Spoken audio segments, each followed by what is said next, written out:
So Tatsuya is an isekai from another world, summoned here by one of the goddesses? What? We have an isekai plot that's randomly thrown in the middle of Sentence to be a Hero? I don't think it's true. I think it's probably just like gossip talk, just this little like humor they had at some point about, again, Tatsuya being this person that's unfortunately out of his mind or seemingly out of his mind and just making up some crazy story. But it could potentially be partially true depending on what all the abilities all the goddesses have. They have pointed out at this point there is 12 besides Terita. She is the 13th. And there may be potentially more than that, but they said of the 12, she is the weakest, or she's lower than the 12. So she's the weakest of them. And they've only really gotten into one that has poison power, one lightning, and one foresight, or seeing into the future. There could potentially be one of those goddesses that has the ability to summon somebody from another location to their location. And then again, they made some weird story about how he was summoned literally from another world to this one because he's so strange or whatever.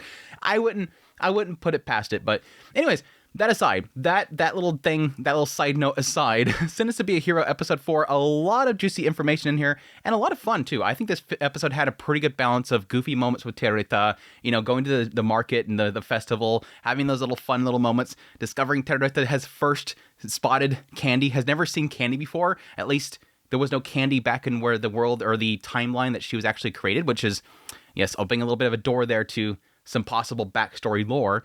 But getting into all that stuff was a lot of fun. And then again, getting into this information about them potentially wanting to have killed Terita. They wanted to dissect her to try to figure out how they can create it. Which honestly, for me, is starting to really dredge up a big sort of concern that I have, or at least an interest that I have in how these people treat the goddesses.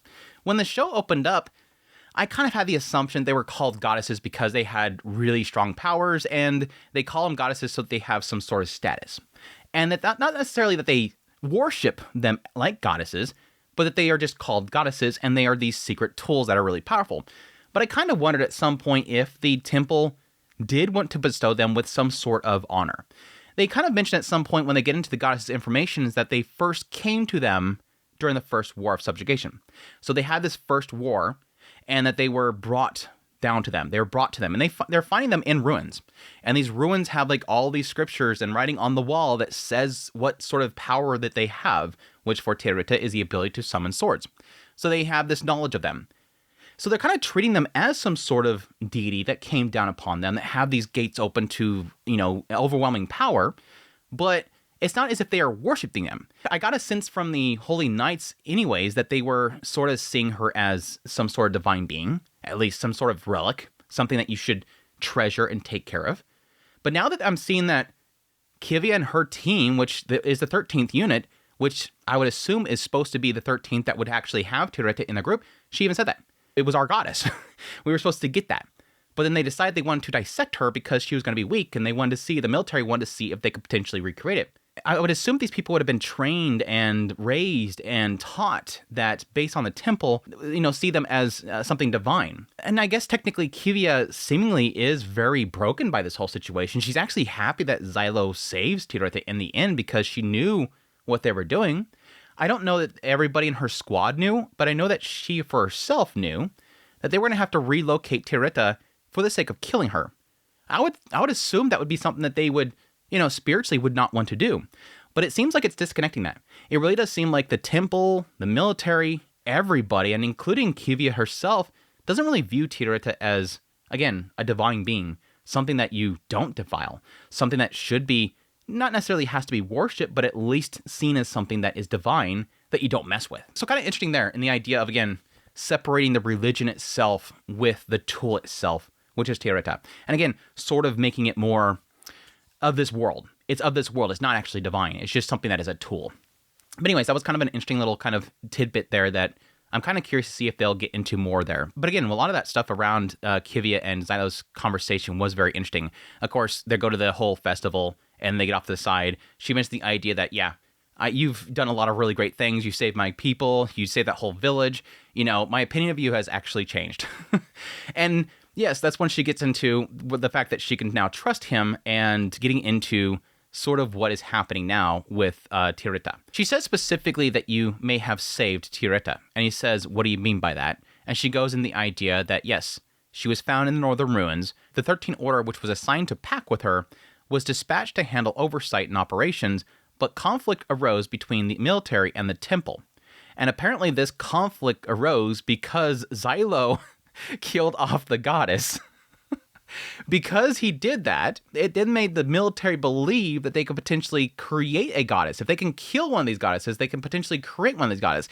I'm kind of curious if they'll eventually get into what that means. What exactly do they mean by that? I would assume it probably has something to do with either the act of doing that and her becoming corrupted and overcome with the blight prove to them that there's more of an element of the blight itself that is within these goddesses, and not necessarily simply that. It does play in my theory around that whole thing about the idea that all these things are the same. The demon lords and all the goddesses are all the same. It's just the demon lords are goddesses that were in ruins or whatever and overly became corrupted, and then there's the other ones that are still in their coffins. Something like that. But because of this, it seems like it's saying that they thought that they can potentially create them. But I think this is probably just an excuse. This is probably just all an excuse, and Kivia believes that's an excuse. But because of this whole situation, they want to now analyze Titta.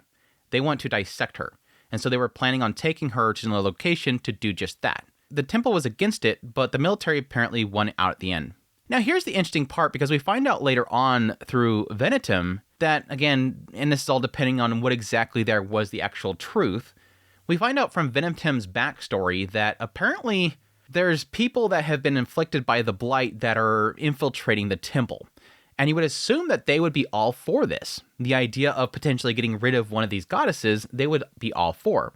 And it seems like with the appearance of the priest in the last story arc with the mining shaft, it seemed like that guy wanted them to fail, but he potentially could have been there to retrieve Titta. He wanted Xylo to die and then to retrieve Titta during that time. Don't know. But going back, yes, apparently the temple opposed it, the military won out.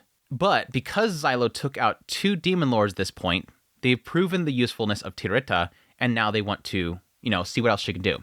And again, I'm assuming right now is another step of that. But it does seem like, based on the actual mission they have right now, which is to defend this fort, it seems like they want him to die again. It seems like potentially this priest was involved again, and they really want him dead. Which again, kind of gets in that whole, how does exactly this hierarchy of their military and the temple work if they have that much pull to, again, take a military weapon right now, which is Xylo and Titta, this fort like this. But yeah, I kind of wonder about that whole statement there, the idea that now that they've taken out 2 demon lords, they've proven their usefulness. I would assume that, yes, technically Titta by herself is probably not useful. If you go out into the battlefield and Titta is standing there, she would just produce a bunch of swords. Okay, go forth, everybody, and everybody charges in there with swords, and then they die, and it's like, okay, produce more swords for who? Everybody's dead. All she's doing is creating armaments for people. Now, granted, she can create really powerful weapons, potentially. She might have, this storehouse of crazy, Excalibur levels of swords that bring down blades of light or whatever. But, she kind of did that, the whole, sword thing they summoned, but that's all she's useful for. She's just creating armaments. She herself is not creating power that is then inflicted upon something. So, at face value, that's useless. But you add in Xylo, and it changes everything. Xylo is sort of the perfect knight for her.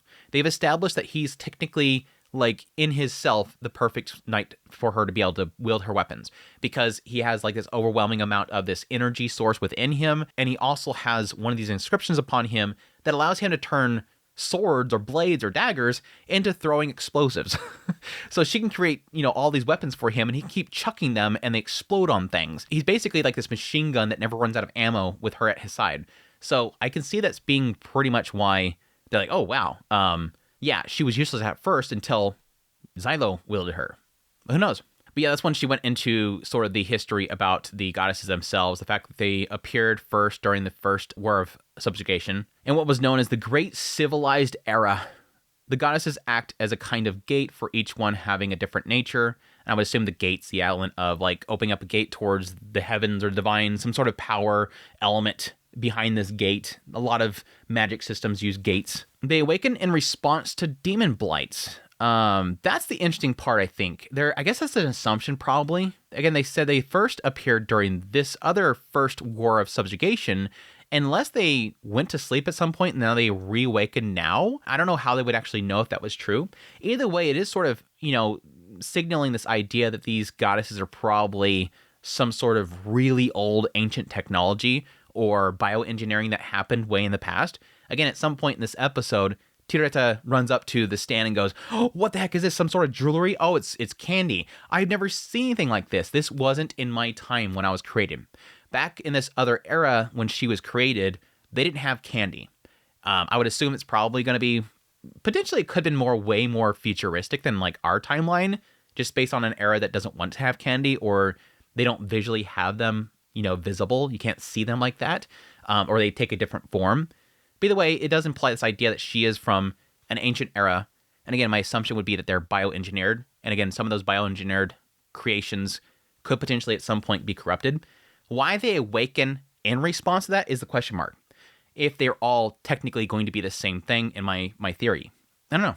They can all wake up at the same time. It's just that they're assuming that the Demon Lord ones are the bad guys and these ones appear to stop it when they're just waking up at the same time.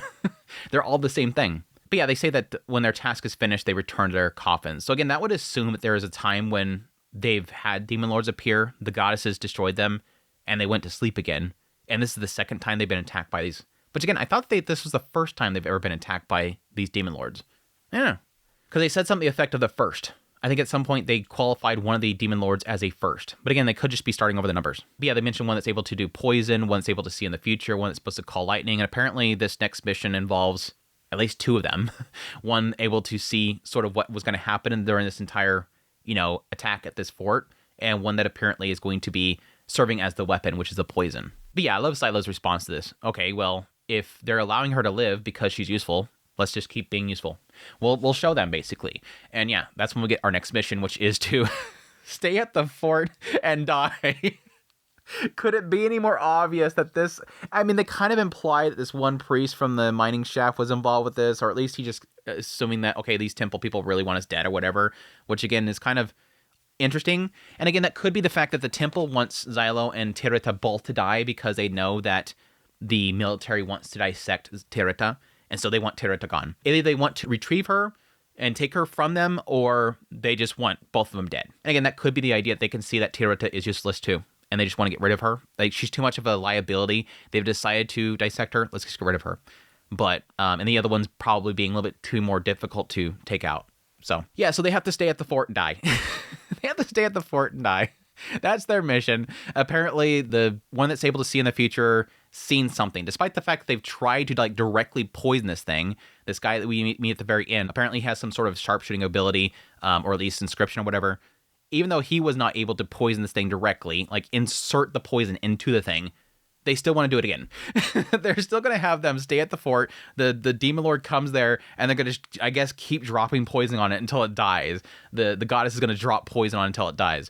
But, yeah, they have to stay there and die, which I'm not sure exactly how they're going to be able to handle the poison itself. I think it's probably going to come down to Xylo and them have to figure out how to kill the thing before they drop the poison. That's my assumption there. Which to this, yes, they agree. Venetum then at that point decides to talk them into some extra benefits and change a couple of the rules. If one of us leaves the place, we don't all die. Can we get some extra forces and all this kind of stuff? And while he's sitting there trying to talk him into it, he says to Xylo, "Don't worry, you might not believe it, but I was once on the verge of saving the world once." The moment I heard that, I'm like, I don't think it's going to be too literal, because this guy is kind of a little crafty guy that likes to lie a lot. They kind of mentioned that again at the very beginning of the episode, and the idea that he taught Tireta how to play this game wrong. He's just messing with you. Let's play this game. I'm going to use this hidden spear ability that's going to be able to take you on. Yeah, don't bother. He lied to you. Yeah, I didn't think that was actually going to be true. But yeah, we get a little backstory of him. I don't know. Either this whole little backstory for Venetum is either the writer tipping his hand way too much, or it's a potential misdirection. Because okay, I'll just say it. It felt cheesy. The idea that this guy from the temple is in front of Venetum, they're talking about all of his crimes, and he's talking about apparently that he tricked this circus group into thinking that the palace was relocating, and so they were going to sell off the old palace, and they actually had everybody believing it until eventually he got caught, and he believes that he's going to be sentenced to death, and the guy's like, no, it's going to be much worse. He was actually very interested in meeting Venetum, and so that kind of makes me believe that this might be potentially true. The guy said that he respects him. I don't see a guy respecting Venetum for the sake that he was able to trick a circus group into thinking that the royalty was selling a palace. And I don't see that. It makes more sense based on what he's actually being sentenced for, and that is to become a hero because he wrote an article. And he's like, yeah, what was with that article? They want me to create something that would scare people and be interesting and all that kind of stuff. And so I made some crazy stuff up. The guy from the temple says, it's because you're telling the truth. But this is the part where it gets a little cheesy, so I'm not really sure if it's just cheesy writing or if it's like actually true or just misdirection. The guy's like, fraud and lies are fine, but we can't have you telling the truth. You said that there was spies under the influence of demon blight pretending to be human and have infiltrated the temple. Why would this guy say that? Yeah, I mean, yes, he's going to be sentencing this guy to be a hero, and thus he's going to be like the worst of the worst, and nobody's going to want to believe him after that point, but why wouldn't you just want him dead? Why would you keep him alive? This right here seems huge. The fact that he wrote that and people believed it, if people believed his writing, and what I'm assuming is going to be like some sort of like, I don't know, like those little magazines that you have at the grocery stores that has like the crazy like stories about like, this celebrity's actually an alien, that kind of crap, tabloid type stuff. If he's able to write that kind of stuff and people believe it, he specified that they believed it, why wouldn't you just have him dead? Why would you sentence him to be a hero and send him out there when he can potentially tell somebody else? Now, granted, he did say we're going to write something in your collar or an extra inscription that makes it to where you can't tell the truth, but obviously he's able to tell truths, otherwise he wouldn't be able to function. If he could never tell truth again, he would never be able to function. Unless the inscription is specifically, he can't tell truths about the temple, which again, even then, how can he function? If they say, go over here, the temple needs you to take care of this, there's got to be something behind that. But either way, this doesn't make any sense. It feels cheesy or misdirection, I have to admit. But it's still very interesting if true, because again, that opens up a massive can of worms around everything with Xylo, Titta, the whole process of wanting to dissect Titta herself, the fact that the temple didn't want that. There's a lot in here that really makes me believe that in the end, I think the temple may want, if they're technically influenced by the demon of light, they may potentially want all the goddesses to lose control and, be consumed and then take over the world. They may want potentially the demon lords to win in the end, something like that. They just have to do it very subtly within the religion itself. And I'm kind of curious about, what that influence by the demon blight might entail. Is it cause them to, again, sympathize with the demon lords? Or is it more the fact that the humans themselves want to become one with the demon blight? And that could come in the whole idea of my theory around the idea of them, experimenting with creating their own goddesses. That, again, could be going out of control and becoming the demon lords. Them wanting to figure out how to take the demon blight, put it within themselves to make them more stronger and, again, immortal or whatever. We'll see, though. But a little weird. Poor Venetum's just like, yeah, I made up a bunch of BS. How was it? Do you like that read? Oh, it was true. Damn. Oops. It technically plays into him saying that, I nearly saved the world is because he nearly uncovered this whole thing by accident. Poor guy. But it kind of makes me want to go back and watch every scene with Venetum because, again, they keep saying that he keeps lying to people. Is potentially because of this collar? I don't know. Again, I don't see somebody being able to function if they couldn't. How could he have told Xylo and them to go to this one mission when he can't tell the truth? He would tell them a lie that it's supposed to be somewhere else. There's got to be some gimmick to it. It's not just keeps you from speaking the truth in the future. But anyways, that's like the big nuggets of info in the episode. Outside of that, it was a lot of fun. I like the whole little first bit there with them, in the prison cell. Xylo's in there, and apparently Titta pops in like, my knight, what are you doing? Why is the door open? What's the point of you being in a prison that the door is unlocked? Oh yeah, Dota came by, unlocked it, and stole the key. It's like this Dota can't stop from stealing stuff. Like, he just gets back and he's already stealing crap from the festival, and he's just over there drinking like crazy, and apparently goes by and steals the keys for Xylo's prison and lets him out.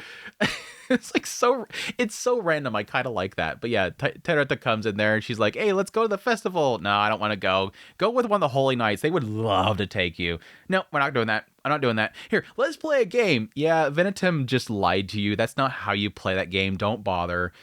But then it gets into a little bit of, I guess, a little bit personal side of Xylo and the fact that he likes reading poetry, ? I can see it. He's a very closed off person. I can see him being, into reading. A little bit weird for the poetry itself, but these are technically like fantasy stories. I guess technically it's not really fantasy if they technically have dragons in this world or whatever. But anyways, yeah, he kind of just out of nowhere just says, yeah, if I wasn't in the military, if I didn't join the military, I probably would have become a poet. What? Even Terrata's like, what? What? You become a poet? I think she was just fully in mind in the idea of like romance poetry. Like she's just constantly like flustered over the thing. I think she was just stuck in, oh, he's talking about romance and he's just talking about some dude that's drunk that wants to become a dragon and constantly tries to fly and then eventually dies. She's like, oh, what? Poetry? Ooh, what kind of poetry? About romance? And he's like, yeah, this dude got drunk and he thought he was a dragon. He jumped off a cliff. But yeah, I wanted to become a poet at some point. It's just so random. It is so random. But anyways, yeah. And that's when Kivya shows up and takes him out to the festival, and she gets to experience candies and the noodles, and she's all excited about it. And Kivya apparently is like this massive like guru when it comes to like ice cream. He's like, yeah, I've never seen that one before. And then suddenly Kivya steps up and goes, well, actually, this is actually this thing from this one location. They actually take these two ingredients and they bring them together to like a perfect temperature, and then they put this stuff on top of it. And oh yeah, by the way, that's the mascot right there, and they're currently having this contest on the mascot itself. And well, I do like sweets too. It's like her excuse is that I like sweets too, so obviously I'm gonna know this information. It's like, yeah, I think you know a little bit too much information.